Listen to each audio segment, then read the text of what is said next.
Hello friends, welcome to my channel SushantChessWise. Today we are at the fourth and the last lesson of our crash course, and we are going to see how to identify the weakness quickly that will help us solve the positions very easily. So this is the first position at hand and it has come from a slow defense game. Firstly, what we do as usual, we will quickly have a look at the assaulters, means attackers. So we have the queen, the knight, the bishop. They are the main attackers, and to some extent this bishop eyeing on h6. Four attackers, and if you see black has only one key defender, that is the knight, which is highly overloaded. See, it guards h7, it guards d7, and it guards the d5 square. Once we identify this, solving the position becomes pretty easy. Let us see quickly what are the options. See, there are three candidate moves for black. He can go first, see, bishop h7. White can consider bishop h7 check. When knight takes, and now see knight d5, ed5, nd5, but unfortunately we have given up two pieces and we got back only one, so we are still a piece down. After knight d7 also, see, he will take with the queen, and after knight d5, see, he will not have to take with the pawn, he can just capture with the queen. We tried to deflect this knight, but it was of no use.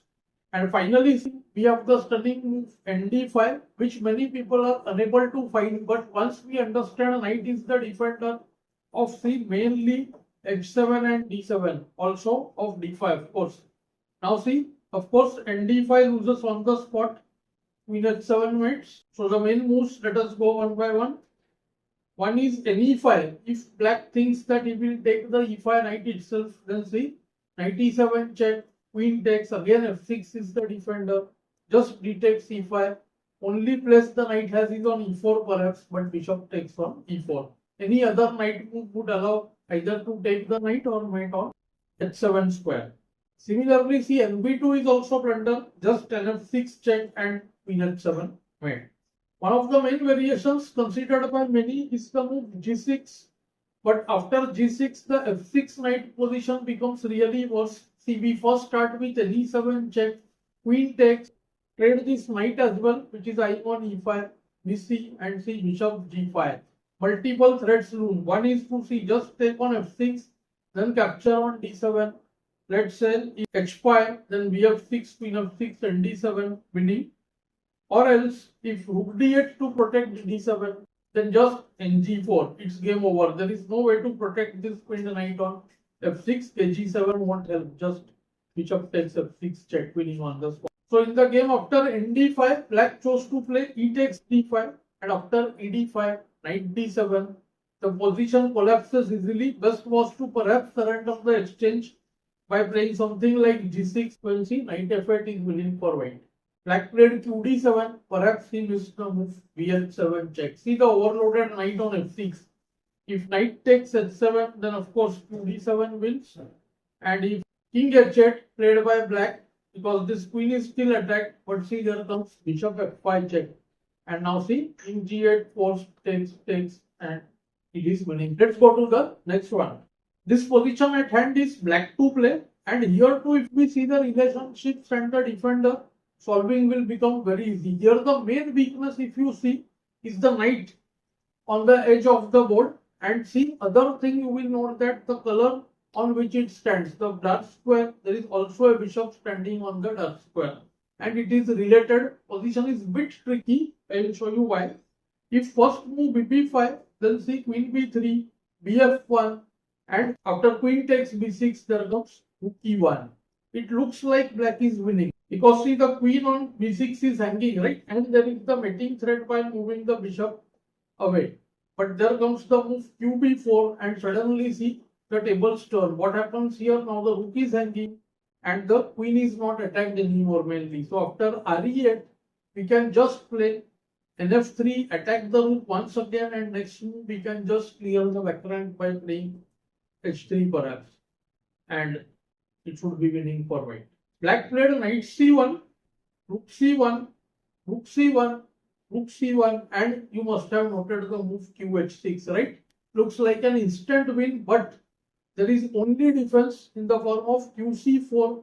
Now can you find the correct move? There is only one way to force a win here. If we play the move b5 here, then comes the queen c7, bishop is attacked, and after qh4, qd7, in fact, it is white who is clearly better.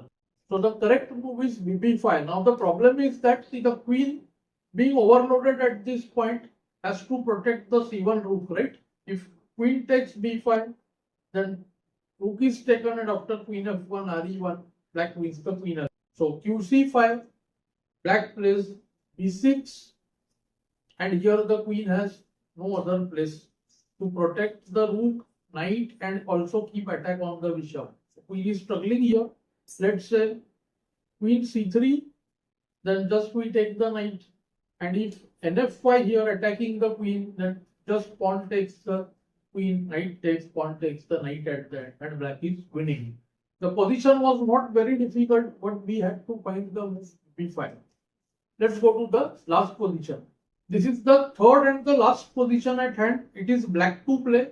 Once again, if you look at the position, you will see white king is really badly placed, and black is eyeing through all the dark squares. See, queen, king, knight, this whole diagonal, everything is falling on the black square, and even you will see the squares g3, e3, and c1.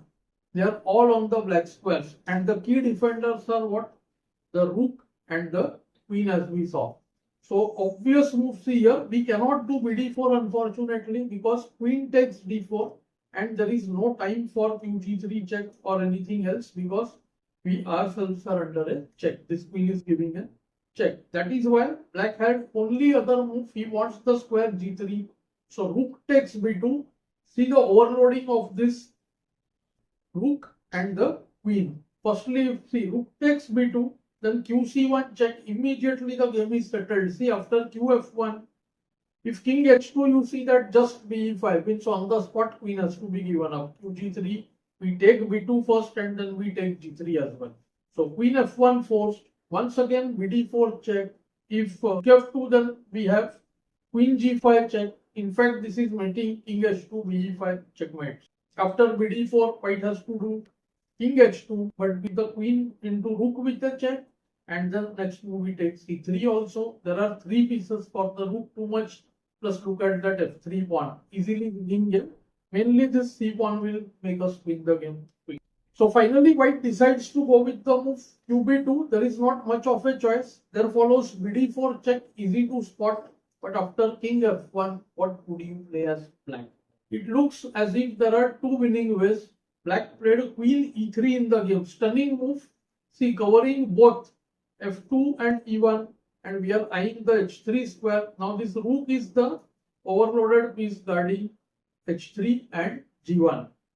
Do let me know how you found the move qg3 as well, because this also seems to win. Did you look at this move? And see here also, after say any waiting move like rook d1, we take and qg1 went. Queen h2 here, guarding h3, it doesn't help because bh3, queen h3, queen f2 mates once again. Anyways, after queen e3 in the game, white had nothing much. He tried queen c2, just waited, but see bh3 check. Same tactic, rook has to take on h3, qg1 and mates. Positions were not very difficult. As I told you, soon we will start the course on difficult positions. I hope you liked this lesson. Let me know in the comments below. Thanks for your time.